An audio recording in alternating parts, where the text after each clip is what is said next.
So welcome to our Spring Sustainability Seminar Series. I'm Kishore Rajagopalan, Associate Director at the Illinois Sustainable Technology Center. For those of you who are new or joining us over the web, the mission of the center is to advance sustainable practices, reduce pollution, and enhance human and environmental health in the industrial and manufacturing space. We are one of 5 surveys organized within the Prairie Research Institute. The Institute, through its integrated research, seeks to ensure sustainable economic development, enduring environmental quality, and cultural resource preservation for the people, businesses, and governments of Illinois. The theme of this Spring Sustainability Seminar Series is to listen to various perspectives on issues related to sustainability in Illinois, such as environmental protection, energy, and so forth. We have encouraged our speakers to articulate their priorities, perceived needs, opportunities, and ongoing work in the hopes of stimulating broader collaboration and to find common ground. I'm pleased to welcome Ms. Jennifer Walling, Executive Director of the Illinois Environmental Council, to kick off the seminar series. Ms. Walling started as Executive Director of IEC in January 2011. She previously worked as Chief of Staff to State Senator Heather Staines. As part of their work, she and Senator Staines won the Outstanding Government Leadership Award from the Illinois Recycling Association in 2010 for their work on the passage of Illinois' first commercial food scrap composting legislation. She's also worked for the Environmental Law and Policy Center and SCARES, an environmental education nonprofit in Glen Ellen. And she's also interned for then Lieutenant Governor Pat Quinn.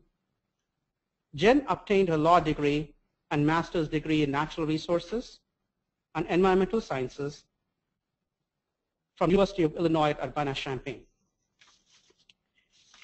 Before we get started, a couple of housekeeping points. The restrooms are in the hallway across the reception and through the door to my left. In case of an emergency, please stand up and follow the instructions of John Scott. Where is John? There he is, our safety officer. If you see him running, do so immediately. And with that, Jennifer, it's all yours.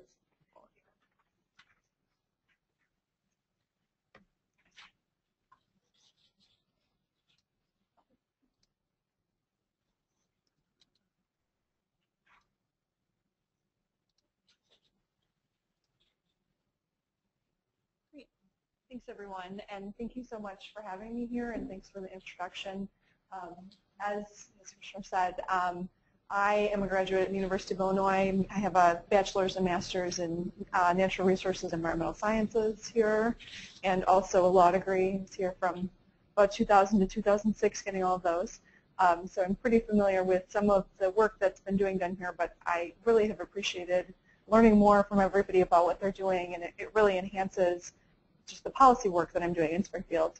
I think even when I was in school here, I didn't know that there was this whole arena of environmental policy where we could be making a difference. And so this is, I'm excited to present some of this information to you today. So I wanted to talk just a little bit about what the Illinois Environmental Council is. We're an organization that's been around since 1975, hitting our 40-year anniversary next year. I think we're going to make it. Our organization was founded because in the 70s, environmental organizations throughout the state were finding that all the good work that they were doing in their communities would often get repealed or rolled back or harmed in some way because the environmental community didn't have a consistent presence in Springfield. And so today, and so they formed the Illinois Environmental Council, and today we're much in that same mold, although the environmental community has advanced a lot in Springfield in how they're represented. So I am really going to talk about policy a lot today. I'm the executive director, but I will probably tell everybody that I'm a lobbyist, and I know that a lot of folks maybe hear that word and cringe a little bit or don't know what it is, that sort of thing. But I am definitely proud of the work that we do, and I represent the environmental community in Springfield before our state legislature as a lobbyist. So just some of the things that we do, and I provided some of the handouts here, but just to give some information, each year there are about 250-ish bills that touch on the environment in some way that we'll take a position on and analyze, and we do this with our other organizations. And I should say we have about 60 different member organizations, and those are organizations like the Sierra Club, the Environmental Law and Policy Center, Prairie Rivers Network is a member that's on our board.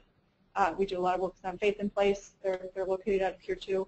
So all those organizations get together and we work to coordinate them in Springfield. So there's all the bills that we track. We also provide news on what's happening in Springfield, and I think folks often find that it's very difficult to find out what's happening in Springfield with environmental legislation. So of course we have social media, which is really up to date. I'll be in committee and we'll be tweeting about what's going on and what votes are taken so that people can have a little more transparency about what's happening. And also we do a really in-depth newsletter if you'd like to be on it. My email is going to be in this information, and we do that weekly during session just about what's going on. And like I said, we coordinate different environmental organizations. And it's been a different role. When we first started, IEC was really, the person we hired was really the main lobbyist who did work for the environmental organizations. But now there are organizations that have their own lobbyist. So we kind of work in making sure everybody's resources are used the most wisely between all of the different environmental organizations that do work in Springfield. We coordinate a lobby day. This year's April 3rd if you want to come down to Springfield. We work on building relationships with legislators so they know about environmental issues. And then I gave out our 2013 Environmental Scorecard, and this is something that we provide where we track environmental votes, particularly the ones that are most controversial, and provide the public with scores about how their legislators are doing so that they can understand. So I find that even though this is environmental policy that I'm talking about, I always have to give short civics lessons, and I'm sure there's folks in here who know a lot about how Springfield works, but there are a lot of people who absolutely have no idea. And I mean, a little bit, it is kind of unreal. Sometimes when I describe the things that are happening, I have to take a step back and just remember when I'm talking to an audience, sometimes very much not a real world. It's very surreal in the work that we do. But just some basics that you should understand about policy that happens in Springfield. The first thing that I find that a lot of people don't know is that there are deadlines for things to happen. Our legislature is in session about January through May every year. They have to pass the budget by May 31st. And then they go back for a veto session that's usually 2 weeks, October, November-ish. And so when I worked for a state legislator, a lot of people would contact their legislator and be like, I want you to introduce this bill right now, and I want you to take care of this right now. Well, for most bills, if it's not the right time of year to be writing or introducing a bill, you can't do it. So right now, for example, we've hit the deadline. All bills are drafted by what's called the Legislative Reference Bureau, and the legislative and anything you draft, you could write a bill that says everybody needs to wear a blue shirt on Tuesdays. It has to go to LRB, and they have to put it into correct language. Or you can write something very specific where, with us, we'll write very specific changes to environmental laws. So you have to get it written. And that deadline, for example, has already passed. And after you get it written, then you have to get it filed. And next Friday is actually the filing deadline for legislation in the Illinois General Assembly. And then after that, there are deadlines for committees, there are deadlines for the first chamber, and then over again until May 31st. There are bills that don't follow these deadlines, but the great majority of them do and have to follow these things. Of course, the ones that don't follow the deadlines are usually the things that are more important. So things like the budget or pension reform or all of that sort of stuff are things that happen at various times of the year. But this is something that's important to think about when you get information about environmental legislation. I find the media often gets it wrong, which may not be a surprise, but some things that when you're looking at a media story that's about a piece of legislation on the environment, something to keep in mind is just think about those deadlines, and when you're reading the legislation, try to consider how serious of a proposal it is. So, for example, a couple of years ago, and this happens, I find this happens all the time, that the media will cover a bill that's just been introduced, but it's never going anywhere, it's not gone on a committee, it's not going to go to committee, it's just been an idea that somebody has, and so there's a news article on it. Whereas there are ideas that are actually fully fleshed out that go through the first chamber or second chamber that media never talks about. So I give as an example, there was a bill a couple of years ago that would have given a permit for shooting Asian carp, which may be a good idea, but may be a really awful idea. But it was a bill that was never moved forward. It was never assigned. Well, it got assigned to a committee. It was never heard in the committee. The legislator never intended to hear it in committee.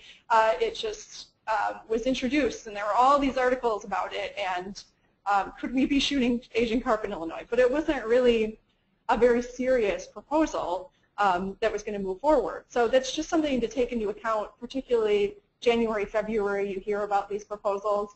It might not be something that actually is going to move forward. And so that's something when we're communicating with the public about the work we're doing, just making sure people understand what actually is really serious, what is a real threat, what might not move forward, that sort of thing. Like for example, a few years ago, we dealt with this bill that would have put a new confined disposal facility in Lake Michigan for PCBs, which, there's, I think, maybe some controversy on the safety, but this is essentially a plastic bag with PCBs in it and concrete encased in the river, and they were doing it instead of a much safer proposal that was out there. And this was a piece of legislation considered by the legislature, and it should have been a big deal that the media really heard about, but we never got any coverage for this. Fortunately, we were able to defeat it. I think it only got 19 votes in the Senate. But that's just an example of something that really kind of was a big deal and nobody heard about. And we do our best to get those things out, but you never know what's going to get covered. Something also with just being able to pass a bill, it is much easier to kill a bill than pass a bill. If there's a piece of legislation out there, it's much harder to proactively pass something. And one of the things, the next thing I put on here is many legislators love the agreed to bill. This is something you talk about a lot in Springfield. One of your goals in Springfield is to remove as many opponents as possible, so you mostly have proponents or people who are neutral. Or if you do have opponents, you want to have opponents that don't really have a lot of power to get something done so that you can try to move the bill forward. So this is something a lot of legislators will look to, and there'll be legislators that will even just about no on a bill because there might be any opponents. They like to see something that is a less controversial proposal. So we have to really strike a balance when we're working on environmental policy as to going forward, because if there are enough people who oppose it, no matter how good of an idea it is, no matter how important it is, you're going to have a really hard time getting it through. And that's the last thing that I list on here. Is this show me the roll call, and there's a lot of little inner politics stuff that is a little bit harder to explain, but with the roll call, one of the things that you do is you walk around to all legislators. If you have a bill that's going to be contested, you'll walk around to all legislators and you'll talk to them about how they're going to vote on it, so you get this roll call. And often you'll deal with that part I find to be very important so that you actually know what the vote is going to be before you call it. Because there's politics even to if you call a bill and it fails, that can really impact whether you're going to be able to call it again and pass it. That can really hurt it. I mean, some folks think, why don't we just call this thing? Why don't we just bring it forward? But that could mean that your proposal never gets heard again, and that really hurts whatever you're working on. So these are just some politics things just to explain the civics behind some of what we do. So one of the questions, particularly with this audience, and I've talked to other groups at U of I, and I've been working on this portion of my talk, because a few years ago, when I worked for Senator Staines, I was talking to a career class in NRES about what I do, and one of the students asked me in the state Senate office, how much do I work with scientists? And I had to say never. I had to say that we had never. it never been something where we'd worked on a proposal with a scientist, or maybe we'd heard from them in letters, that sort of thing. And I've kind of done a little more. There are a few really interesting studies about the role of scientists in policy, and I know it's gotten much more difficult, particularly, obviously, climate change stuff, because I read all the news, and a lot of those scientists who have stepped forward on persuasion with climate change have seen negative impacts. And so I see where there's some hesitation, and maybe it's getting more so, but I wanted to talk about the role where we usually see scientists, and just in my opinion, where I'd love to see more help. And so, I think that we often end up with this sort of the beginning, the expert testimony, and the implementation is the most areas where I most see scientists playing a role in the creation of environmental policy. When I was here at U of I and different lecturers were talking, I had a lot of different professors that had really bold policy ideas about what they'd like to see government do. Things like when we talk about nutrient pollution, they definitely had, we should require these buffer strips, we should require X, Y, and Z. So there's definitely a lot of policy ideas that are out there, and a lot of policy ideas spark from scientists. We're working a lot right now with, and I'll talk about it later, with trying to do a ban on coal tar, and that really came from new scientific studies about the health effects. And so, there's the idea section, and then there's oftentimes where we'll get a scientist to come and give expert testimony, where they'll talk to a committee and that sort of thing. And then I think scientists have a really important role in implementation of whatever policy is passed, and that can be, there are all the agencies that might be relevant agencies have scientists working for them who have to pass this thing. But a lot of the bulk of the policy development that happens ends up in the areas where you're doing negotiation and persuasion. And of course, that can be, I don't know what I want to say there, I think it can be maybe the riskier portion to get involved with, because you'll be advocating for something and it might not work out. But the persuasion and negotiation portion really end up being where you're getting something done. And I'll talk a little bit, we worked a lot on fracking last year, and I'm going to tell a very short story about that. But I know we used a lot of scientific background in it, but we really didn't have a lot of scientists, well, we didn't have any, I will say that, at the negotiating table, or some involved with persuasion. But in doing that with maybe just the agency scientists in the room is a really interesting question. So I think the point I'm kind of making here, and maybe we'll talk about this in the question and answer portion, is just my advocating for more of a role in the persuasion and advocacy portion.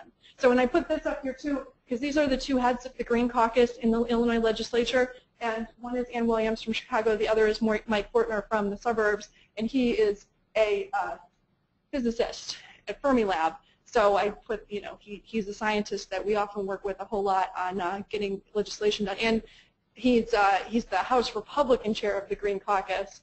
And, maybe we'll talk about this later, but sometimes we have some difficulties getting the Republican caucus onto some of our environmental issues. And he's been tremendously helpful because he can back it up with the science about the policy.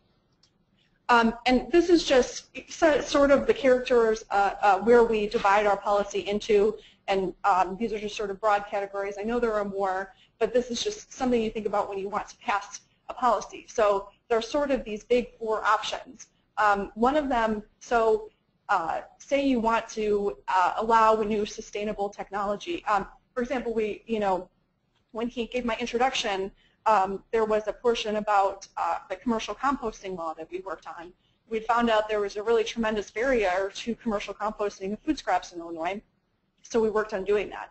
And that was, the very first section there is removing any barriers to actually doing the thing that you want to do. Then, of course, there are voluntary programs where you're encouraging folks to do something. Incentives, and these are usually monetary incentives in some way, although sometimes these can be permanent incentives, so you might be speeding up a permit. I will say that any tax incentive, rebate, anything that has to do with money is just dead in Illinois. We cannot consider those options. If somebody comes to me with a bill that they want to do, tax incentives are a really great way to get a policy done because you can offer people, funds to do the right thing, give them a tax rebate, make it cheaper, something that might be more expensive. But this is absolutely dead in Illinois, at least for the next few years, just because of how terrible our fiscal situation is. So this is something that we kind of see as off the table. And then there are mandates just requiring that everybody do something. And of course, all of these have different, and I kind of put this is almost like a level. It's like where we start and where we end, or where we might want to end with different policy changes that we do. But this is just to explain the framework that we're kind of working in. So I'm going to talk just very briefly about fracking, but this has really been a huge portion of the last several years of my life, particularly last year. So maybe we'll get some more of this in Q&A, but I know folks have a lot of questions about this, and this is something that we worked on a whole lot. I know Tom Wolf is one of your speakers too, and he'll address some of this from the energy community's perspective later. But I think by this point, everybody in the room probably knows what fracking is. And I'm hoping, and the particular type of fracking that we discussed in this piece of legislation is horizontal high-volume hydraulic fracturing. There is vertical fracturing already in Illinois. There's actually horizontal fracturing already in Illinois, but this is horizontal high-volume hydraulic fracturing, of which there is very, very little.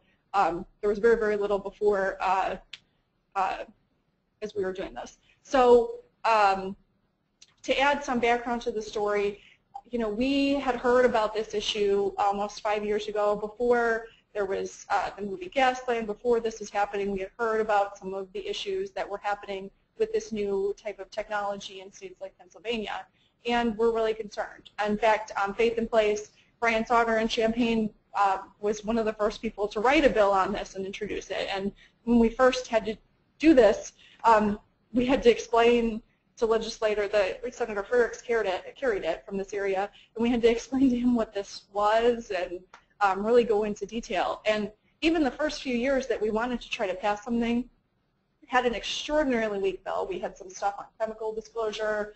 I think there was some portion on well casing, which are important, but extraordinarily weak, and we could not even get that through the General Assembly. There were not, we'd get it stuck in committee. We are just not getting this very this very weak proposal through. And in the meantime, this type of fracking completely always has been completely legal in Illinois and regulated under the vertical fracturing laws. These laws are just entirely insufficient to regulate this type of fracking. It basically involved $100 and a permit that they had to give in 2 days, and they had to give it. It's a shall issue permit, not a may issue. So that was the situation that we are in, that these permits had to be granted in 2 days. One of our analogies is that it costs more to permit a dog in Chicago than it does a fracking well.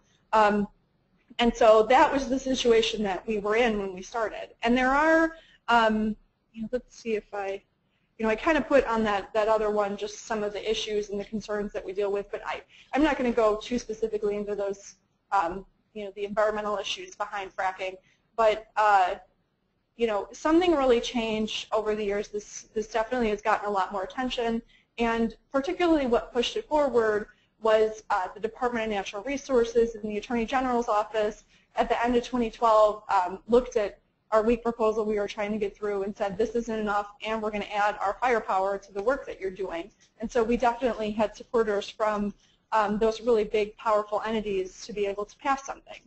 So even those folks at the end of 2012, they introduced a 2-year moratorium on hydraulic fracturing. It was a bill that was introduced. And there are a lot of folks that want to see this pass. And I think maybe this will be controversial here, but from our perspective, that might have been that would have been the best solution, just because there needs to be a lot more research done on what's going to happen in Illinois, and if there are correlation between what's happened in other states. So there definitely needs to be more research done, and that was our preferred option, that we'd like to see a 2-year moratorium, and that's where we started with. But we really, when I said show me the roll call, we really worked through the roll call of what the General Assembly looked like, activated lots and lots of people, and found that the votes weren't there. We weren't going to get this moratorium through. So with that in effect, we knew that if we didn't do this, the oil and gas industry was going to write their own rules, and they were going to try to pass a bill. Still difficult, but they might have been able to get it through. And so we sat down. It's almost a little bit. There have been interesting big environmental policies that have happened over the years where it's been interesting of the results of who's at the table. So in this case, we had our different environmental organizations, the oil and gas industry, and legislators that were interested in this at the table. And so, what came out, and I think you may have all heard the news about this, ended up being a proposal that was very controversial, but we were supportive of because and there have been think tank studies on this now, that our law is the most comprehensive law in the country. Even California's law, which was passed after ours, is not as strong as ours is. It's not a moratorium, which New York and New Jersey sort of have, but it was the strongest law in the nation. And so that was something that was in effect of this. But we got a lot of pushback. There are a lot of folks in the environmental community that were very upset about what happened. But we've kept moving forward. And now at this point, where they're at, actually, it's very funny because now they are at a point where DNR is not giving, they were giving permits before the law was signed into effect, and now they have stopped giving permits as the rules are being created.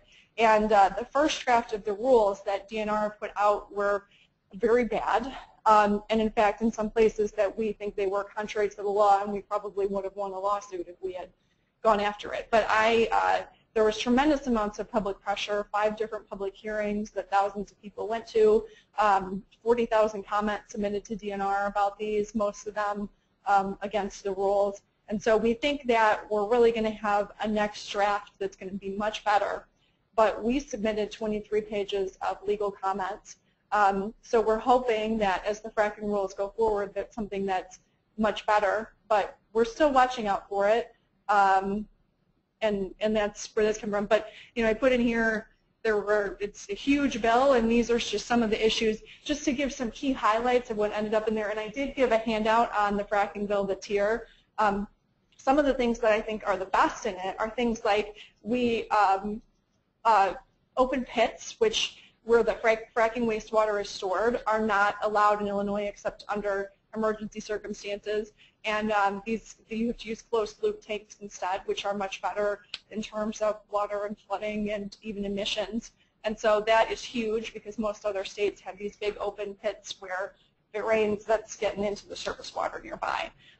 There's also a lot of testing, and some of the testing, the thing that's really important in this too, there's testing and beforehand, and there's periodic testing during it, and if there's water contamination shown, the presumption of the liability is on the operator who's doing the fracking. So the operator has to prove that it wasn't them, not the person whose well has been contaminated, proving that it was, which is much harder. So the presumption of liability is on the operator. There are pretty strict chemical disclosure standards. There's some trade secrets in there, but there's still some protections on that, and so that was something. Another big thing that we don't have a lot of in Illinois is there's a lot of citizen suits. So if something happens where the law has been broken and one of the enforcement agencies is not enforcing the law, then anybody who is affected by it can sue and say DNR needs to be enforcing this law or EPA needs to be enforcing this law. And that's a really big deal because that's something that having accountability over those agencies to do the enforcement has been a problem. And there are lots of public hearings and that sort of process in this. Not something that we think is perfect at all, and something we're going to have to keep working on. I know we're going to work on making sure that there are setbacks from state parks, but I think we're going to work on preventing fracking under state parks and national parks. So that's the next step. But I have just a few more slides, and then we can talk more about this if anybody has questions. But that was something really big. I kind of wanted to end with just a little bit about what might be happening this year in the 2014 General Assembly. I have a lot more than this, but some of it I can't talk about yet because next Friday is the bill introduction deadline. So you will hear about it. Like I said, if you want to join my newsletter, we will be releasing all those different bills that we're working on. But I wanted to talk about some of the things that are top priorities this year. So that top one, SB 103, is fixing the Illinois Renewable Energy Portfolio Standards. So we have the Renewable Energy Portfolio Standards are policies that states pass, and ours is mandatory, that require that we get to this one. Ours is 25% renewable energy by 2025. This is really important. It's one of the best in the nation, but the energy market has had issues because, and a lot of it has been related to municipal aggregation, which municipal aggregation is a great thing. It's allowed a lot more people to buy green energy, but it has changed the way customers are buying from the people delivering electricity, and therefore changing the money where these money where they might get contracts. So it's really a kind of technical, complicated accounting issue.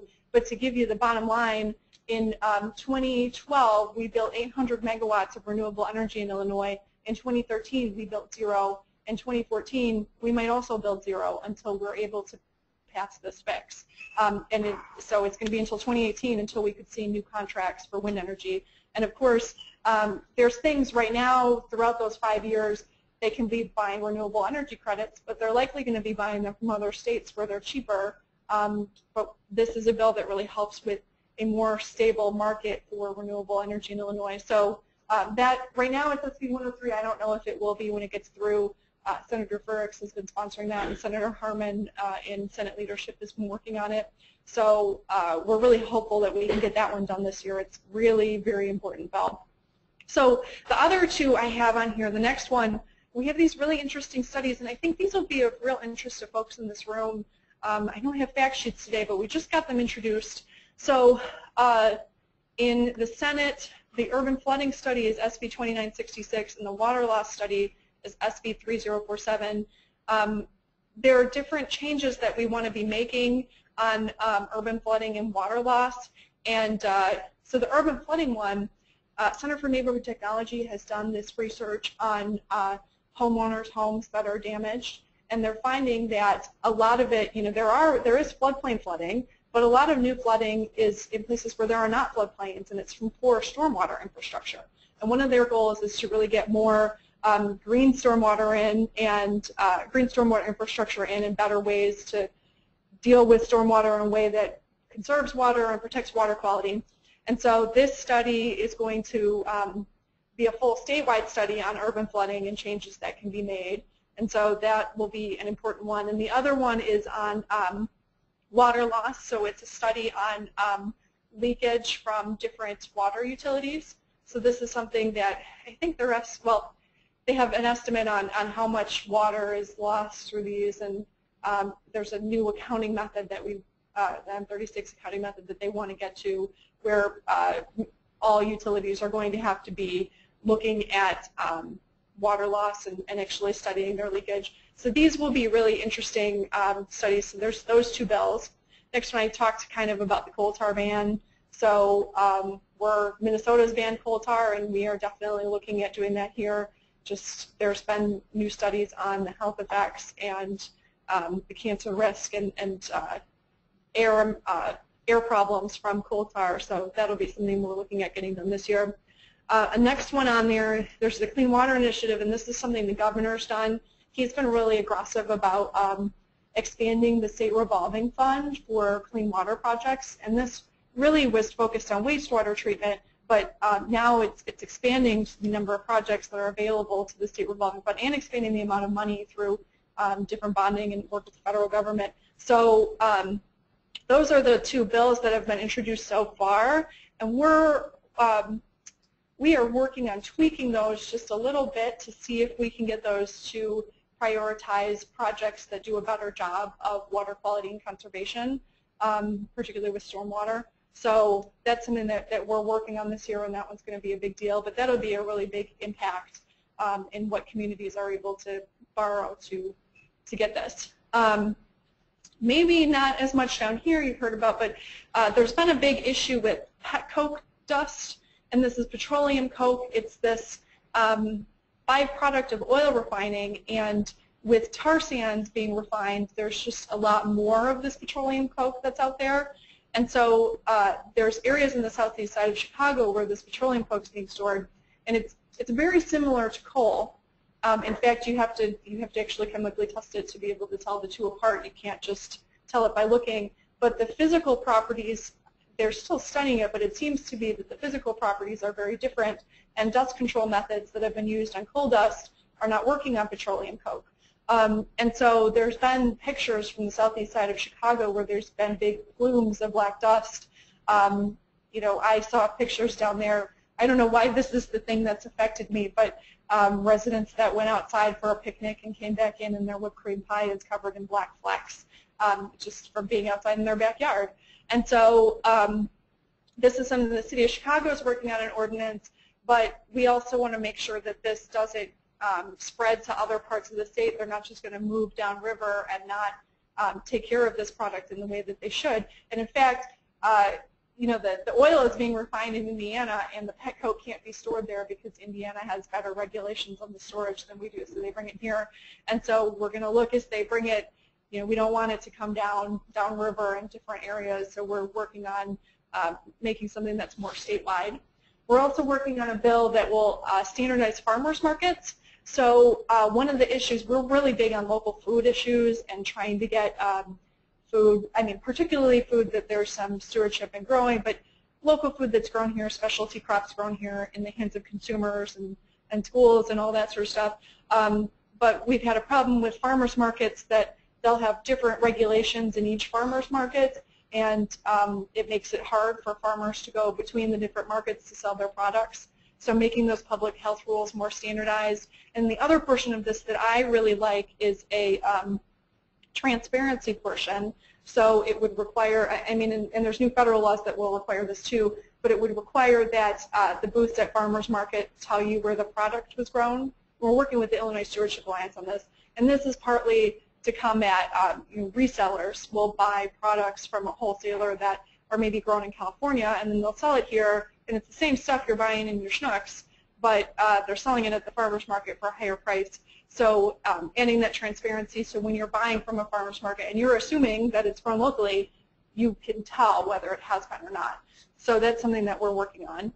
There's going to be a really big bill on wildlife conservation with apex predators this year, and you'll hear more about that soon. I can't tell you too much, but I'm very excited about that one, just working on protecting wildlife.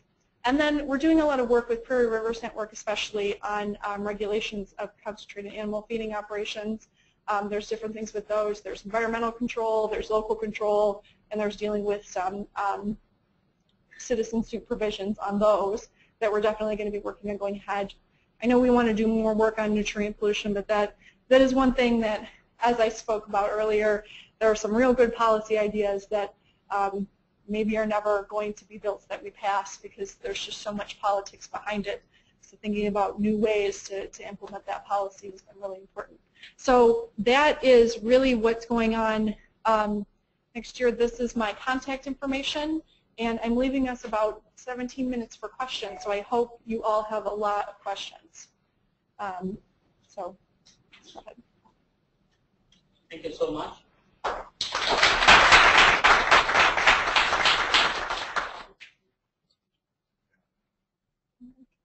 Do we have any questions?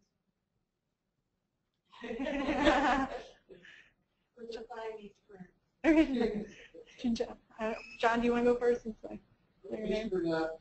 Sure. Back in the old days when IUC was being formed, we had a lot of cooperation between the Republicans and the Democrats on environmental issues. And I remember some of our primary legislation involving the Oakley Dam and Flood Allerton Park. Our co-sponsors and chief advocates were the President of the Senate, who I think was a Democrat at the time, and the Republican leader in the Senate. They did some of the same things in Washington. Do you see any hope for getting us back into an area like that, or what is the organization doing to try and become more bipartisan or having the partisans become more environmental? So I'm going to repeat that for some of the folks that are in the webinar too, but he asked a question about partisanship in Springfield and making both parties more environmental. Is a good way to summarize that? There's more to that. That's a really great, interesting question. I'm glad that you asked it. And I do find that we are dealing with a Republican caucus that is a lot less environmentally friendly than they were several years ago. And in some ways, but I feel like we've hit the low point and we're kind of turning around with some of that. And I'll just give what's bad and what I think is going the right way. And so, for example, we have a Green Caucus in the state legislature. Our General Assembly is much different than other states, and I go visit other states and talk to the environmental groups, and they're a little jealous of some of it, but we have super majorities of Democrats in both chambers. So the Senate is 40-19, the House is 71-47. So super majorities. You can get something done without the governor even with some of this. But so the Senate, there are 19 Republicans. Only one Senate Republican is a member of the Green Caucus. In the House, there are a number of Republicans that are members of the Green Caucus, but it's really just gotten to that point where we had more and now it's less and less. Some of it is because Democrats have taken Republican seats in Illinois. So there has been that, and that's been disappointing. And there's definitely been sort of that national trend towards environmental laws being excessive regulation is definitely something that has hit the Republican caucus in Illinois. I mean, and when I'm doing this sort of stuff, most of what I'm working on, there's a lot of stuff we're actually doing that's deregulation, where we're moving regulation back to make it more appropriate for things like local food, or for some of the sustainability stuff like gray water reuse is essentially prohibited because you have to get a variance from the Department of Public Health. We've been working on this issue for like 6 years, but that's an example of where we're actually pulling regulation back to meet sustainability. So I feel like that's totally untrue. There's stuff we're doing to do more regulation. There's stuff we're doing appropriate regulation. I guess I'm defending myself, but we really are working with the Republican caucus to develop interests and build relationships. A couple of the bills that I brought up on the other side are definitely bills that are sponsored by Republicans. And you have things like, right here, I mean, I know it's controversial, but a lot of folks are dealing with the PCB landfill on the Muhammad Aquifer issue. And Senator Chapin Rose, not somebody who votes on a lot of our bills, introduced that bill in the Senate that would have prohibited that landfill. And so, there are issues where there is bipartisan cooperation, and we really work on that. But I do feel like it's getting a lot better. Particularly, we worked a lot. One of the ways we bring Republicans in a lot more is through conservation and open space and land issues, which we also do a tremendous amount of work on. And a couple of years ago, we worked on a DNR funding bill that was vastly supported by Republicans. So I feel like we're really making progress, and I feel like that low point where all environmental stuff is bad, I feel like it's over. I mean, that's my prediction and my personal thing, and I feel like it's getting better, but we'll see as we go ahead of how that works. And we definitely have a lot of friends in the Republican caucus. Do you have a question?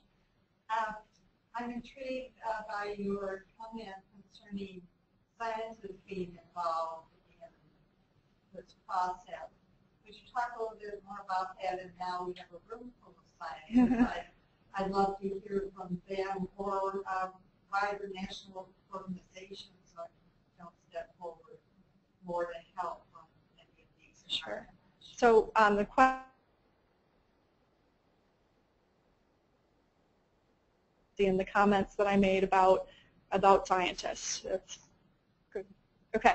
So I mean, from my perspective of what I would ideally like to see more scientists involved in, for example, when we're in the fracking negotiations with some of this, we mostly had lawyers at the table. It would have been great to have somebody who really knew, and we did have a lot of backup scientists. So Natural Resources Defense Council had this really amazing geologist who was very involved with the negotiations. But I know people in Illinois are doing work on this. You know, of course, sometimes from that perspective, it has to be a little more reasoned and measured, and it needs to be, you know, I know what, you know, maybe somebody from the State Geological Survey talking about what's available, but there is a lot more in terms of persuasion that I think scientists are missing from that role. I'm just trying to think of a better example of, so, you know, one of the things we've dealt with a lot is nutrient pollution, and this is going to contain a lot of my political opinion perspective on this issue. So, that's the caveat there. I think that nutrient pollution issues, you know, they're doing some work in urban areas. We need to do more. I think we're doing very little on agricultural nutrient pollution issues, and this is a big deal. Just pollution perspective, our contribution as Illinois to hypoxia in the Gulf, I think this is a really huge problem, and it's been very hard to address. And that's something where I wish that maybe scientists were more involved in. One of the things that the agricultural community will say is that the science isn't there on what methods work. People at U of I have been doing the research on what methods work to reduce agricultural pollution from agricultural lands for decades. I know that this is there, and I wish you know, some of those perspectives were being shared when we're out there. And you know, I think there definitely is a role in those negotiations. We had more scientists there giving us information, backing us up. You know, I think that would be really important. I think there's just sort of that persuasion role, and I understand the hesitance to get involved too, but it's definitely something where I think it would make all policy better if we had more scientists. I have this, there's another Republican colleague who is a scientist who does environmental science for a living, and he often tells me that he thinks the policy sometimes gets ahead of the science, and I have to often argue with him about whether that's true or not. But you know, I think that's definitely an open question. If we had more folks involved in actually that persuasion, you know, that would be really great. I think we'd have a better result. Go ahead. Going back to last year, 2013, I noticed the House Bill 1379, Municipal Water Privatization, and the summary says it didn't take into address environmental community concerns, yet it passed overwhelmingly in the House and the Senate. And I just wondered, what are the concerns, and how's that happen with the supermajority? Sure. Well, so she asked a question about HB 1379 from last year, which had to do with water privatization and how it still passed despite the environmental community's concerns. I think that's characterization, yeah. I mean, not everything. There's some bad stuff that gets through, even despite overwhelming Democratic folks, and a lot of it has to do with industry or special interests. I mean, you know, there was a coal plant that did coal gasification in Petcoke that's gotten through the legislature twice and been vetoed by the governor, and that one's been a problem. But with that specific bill, we worked on some effects, and we in general kind of have this a little bit, and this is tough to do, but there's a little bit of a bright line with privatizing water, because we really have tremendous concerns overall about I mean, you guys have a private water utility here, and when a private water utility comes in and buys the public's water supply, there's a lot of different things that happen. Sometimes it's better because there's infrastructure improvements. A lot of times they're not really paying attention to water conservation the way that they should, because they're selling this product. But the other thing that we're probably most concerned about that the companies can't do anything about is that you've lost the ability of the public to have decision-making over the use of their water. So if you have a large fracking project, or if you have a large ethanol project that wants to come into town, you've lost that. You've lost the step where the public might be approving the use of a large amount of water. And we've actually had projects where they've been bad environmental projects that we've stopped because the community has said you can't have water here. And so that's something why we opposed that one. But you know, that one, a lot of, in defense of some of those legislators, a lot of them were supporting it because there are some small rural water utilities that are having big problems because they don't have money. They won't have enough money to replace these, and so they want to be bought out. But that's definitely an interesting question. But yeah, that one, we have a lot of no votes in the House on that one. We got a number of people off, but that one was one we weren't able to defeat. Definitely hurt quite a few people. But in the Senate, I think that, and one of the things, when we put anything on the scorecard, I will have handed out at least one handout. We'll have communicated our position to legislators in the best way we could. And so usually that it's handouts, or on the bigger bills we'll do constituent emails and phone calls and that sort of stuff. But I won't, or we'll have slips in committee, but I won't ever have put a bill on the scorecard that you know, the legislators don't know our position on. I don't think that's fair. So I'm definitely do analysis that way. This is for online. What happens if the revised Illinois fracking rules coming from the IBNR to JCAR are not greatly improved? And what can be done to get the rules to match the legislation? Sure. So do I have to repeat that, or? Okay. So she asked me a question from online, thank you, about what happens if the revised fracking rules are still not acceptable before they're going to JCAR, and what can we do to ensure that they are. So of course there is a lot of risk here, but I think that the Department of Natural Resources definitely feels pummeled. They definitely feel like they got 40,000 comments on this issue, and it's a huge problem. Of course, we still could be presented with totally unacceptable fracking rules in the next stage. Basically, they went through first notice, so they put together these rules for first notice. Now they have to reply to all 40,000 public comments. We're expecting that, of what I've heard, maybe March or so that they're done with that, and then they'll start looking at those comments and doing a redraft of those rules, which then they present to JCAR.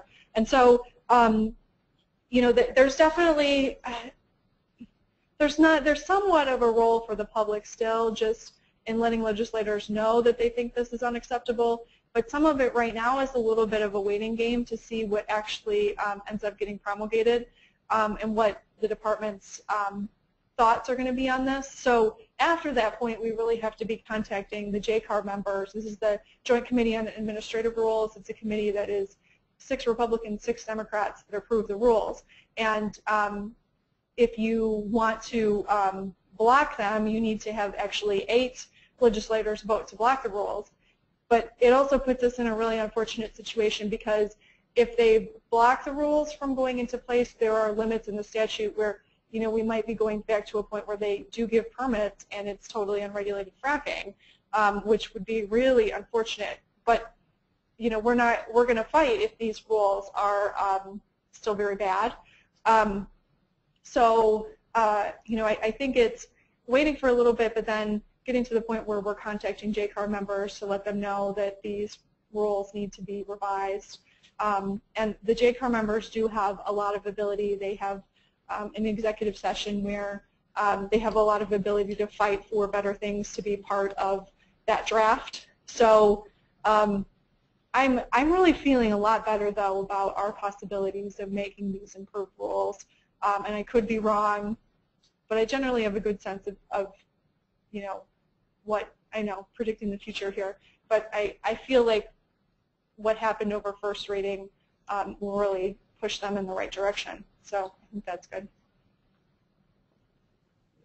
Sure. If we have a moment, going back to Patsy's question and your follow-up comment about the nutrient reduction issues in agriculture. I needed to make some comment on that. It's not so much a question, but I am open to any of your thoughts about it. I am a soil scientist at the University of Illinois, and I should say, so recently at the University of Illinois.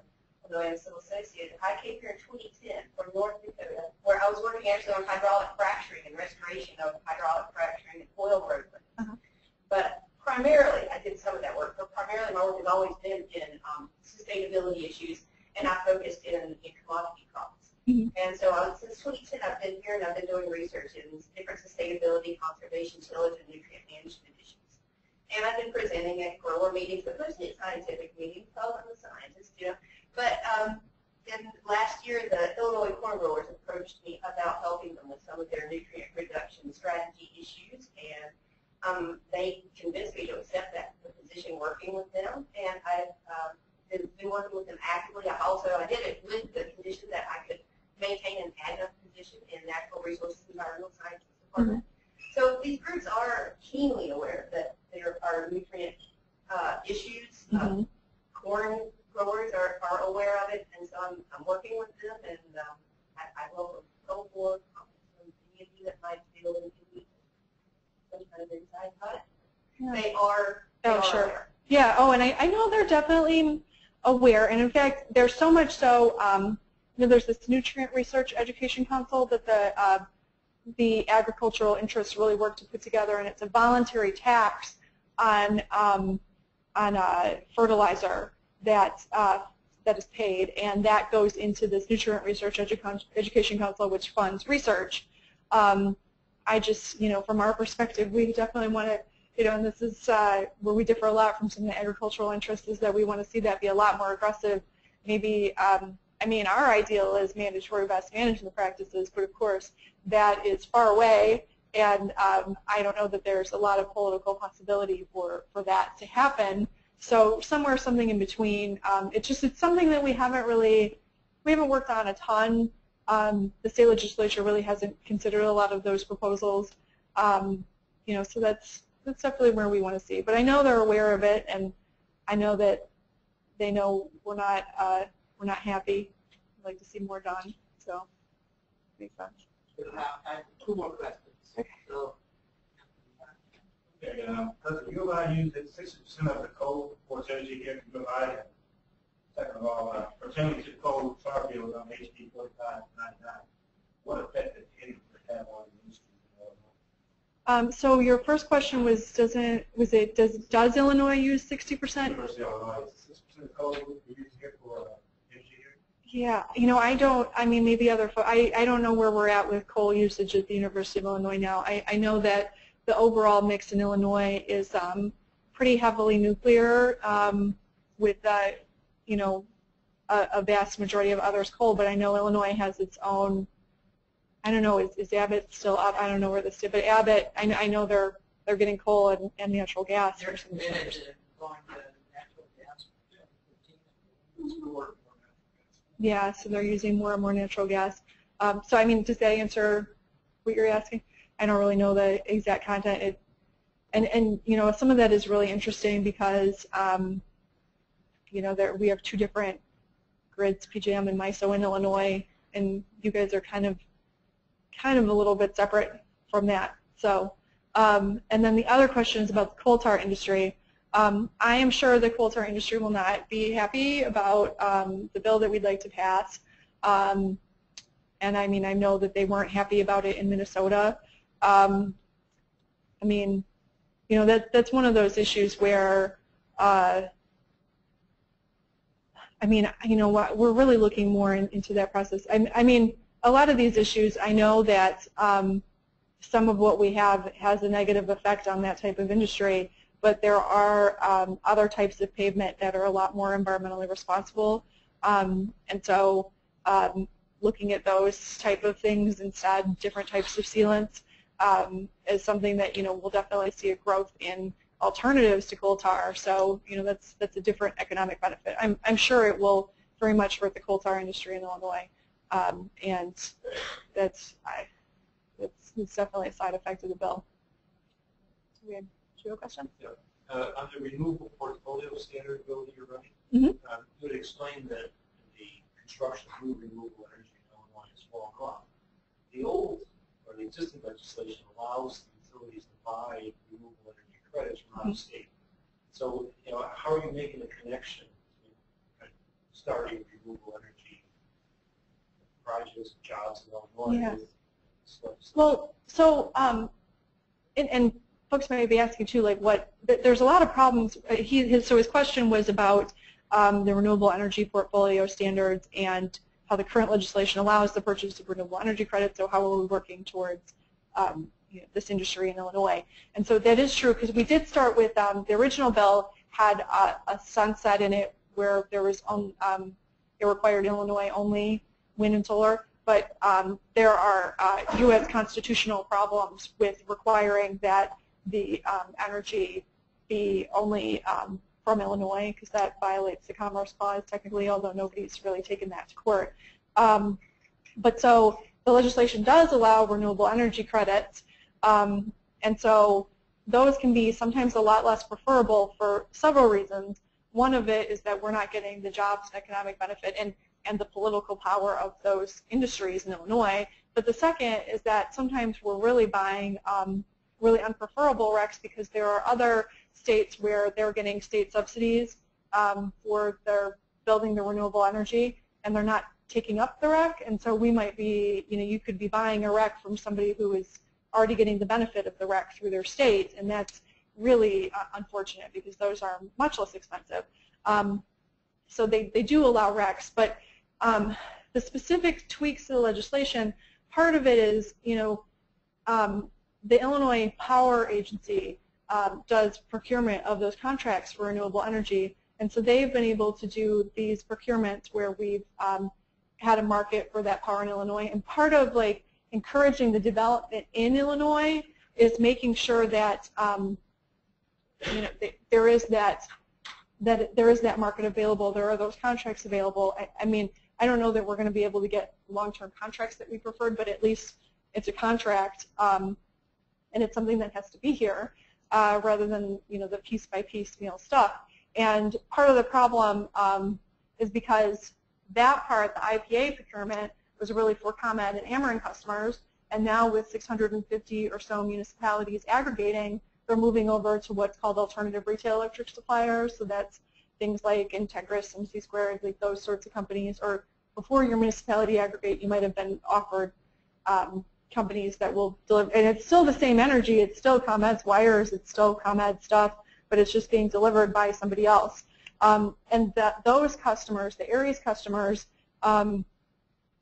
have been, the way they've been complying has been doing an alternative compliance payment that goes into a fund, and also self-procurement, which is usually RECs.